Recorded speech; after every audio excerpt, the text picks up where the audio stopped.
Have you ever heard of the Mandela Effect? If you haven't, don't worry. We're going to be addressing it in some depth.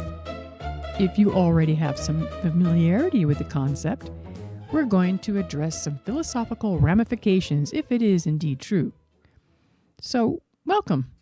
I'm Lou, your host of All Things Odd and Strange, where we discuss odd topics in a slightly strange way. So, what is the Mandela Effect? The term Mandela Effect was coined by Fiona Broome in 2010, after she discovered that she and many others remembered Nelson Mandela dying in prison during the 1980s, even though he was released in 1990 and went on to become South Africa's president. This shared false memory prompted her to explore other instances of collective misremembering. Since then, the Mandela Effect has gained popularity online, and here are a few examples. The Berenstain Bears. Remember that little book? Commonly misremembered as the Berenstain Bears. So now it's Berenstain Bears, and formerly it was known as Berenstain Bears. But according to Mandela Effect, or the people who researched this, it was never the Berenstain Bears. The Monopoly Man's monocle.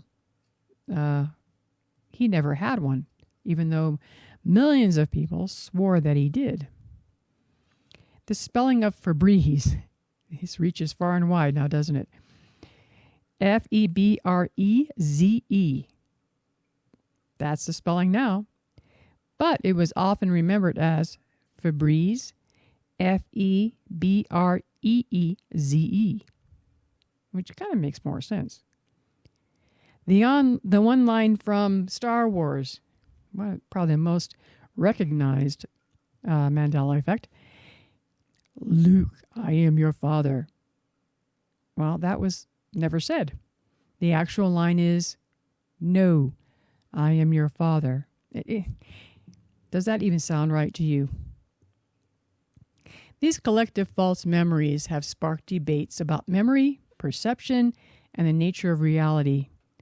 Some suggesting they could even be evidence of alternate universes, while most psychologists explain them as cognitive biases like confabulation, schema-driven errors, or the influence of social reinforcement.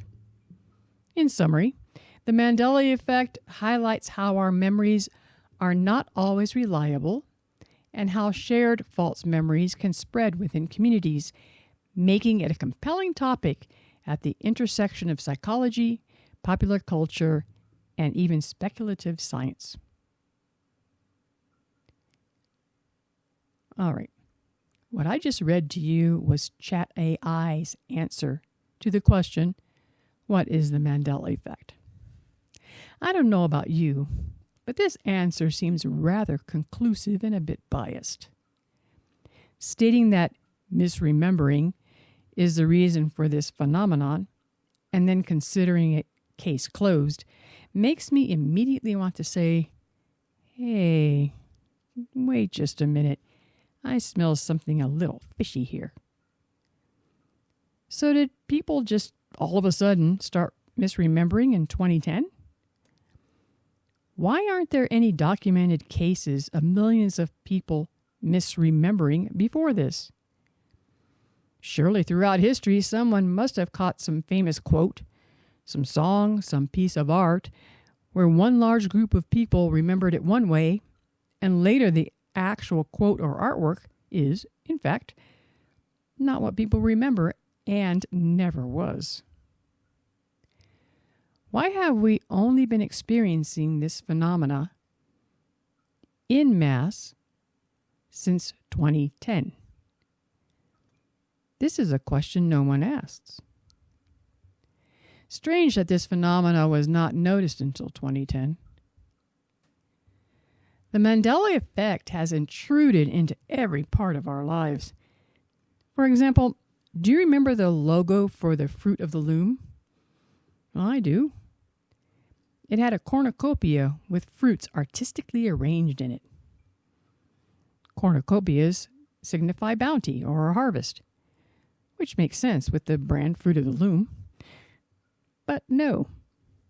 Now the cornucopia is missing, and according to the Wikipedia and Chat AI, ChatGPT, and everybody else, there never was a cornucopia in the logo, just some random fruit rolling around.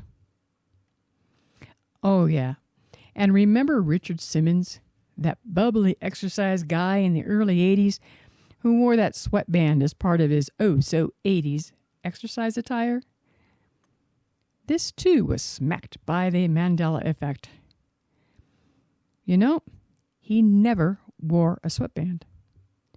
The strange thing is, if he never wore a sweatband, then why do the Halloween costumes of Richard Simmons include one? The most mysterious Mandela Effect that I have come across, I also find this one the most disturbing, is found in the Bible. Most everyone is familiar with the quote from Isaiah 11:6, "The lion shall lie with the lamb," connoting peace. There are bookstores, ministries, songs, and religious pictures of the lion and the lamb. The image is iconic. I became aware about 2 years ago that my Bible now reads, "The wolf and the lamb." The wolf. Now, I've read Isaiah many times, and it always read, "The lion shall lie with the lamb." If this verse never made reference to a lion and a lamb lying next to each other, where did all the lion and lamb references come from in songs and books, artwork, and the like? Just today, I was waiting for my car to be serviced, and I looked over at the service area, and what did I see? A tapestry with a lion and a lamb laying next to each other. I don't know about you, but maybe, I don't know, maybe it's just me, but wolf and lamb, it even sounds odd. This raises a lot of questions, needless to say. This is more than a case of a few people getting it wrong. We are talking about millions of people who have experienced the same thing, only to be told it never existed. There is no documented history of mass misremembering before 2010. There has been mass information, but that is different. Being informed wrongly and forming false memories because of misinformation is one thing. But experiencing something that was part and parcel of your daily life for years and then be told, not that you're wrong or mistaken, but that it never existed. Now, this is a whole nother ball of wax. The Mandela Effect is invasive. It has seeped into movies, food products, geography, songs, household products, documents, and writings. How can millions of people misremember the same things in the same way?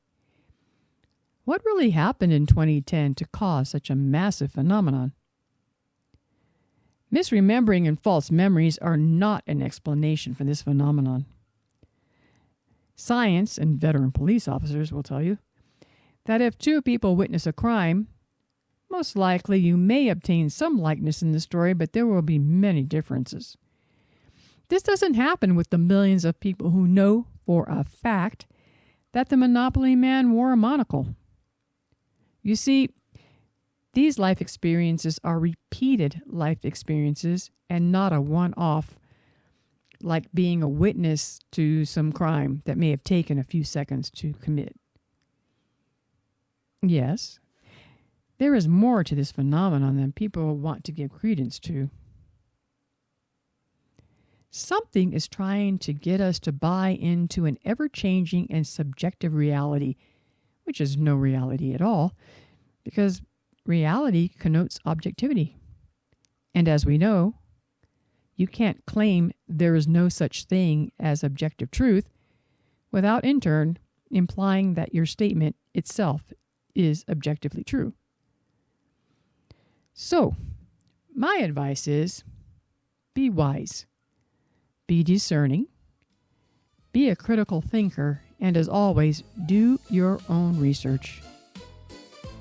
That's it for now, and as usual, I'll see you on the flip side.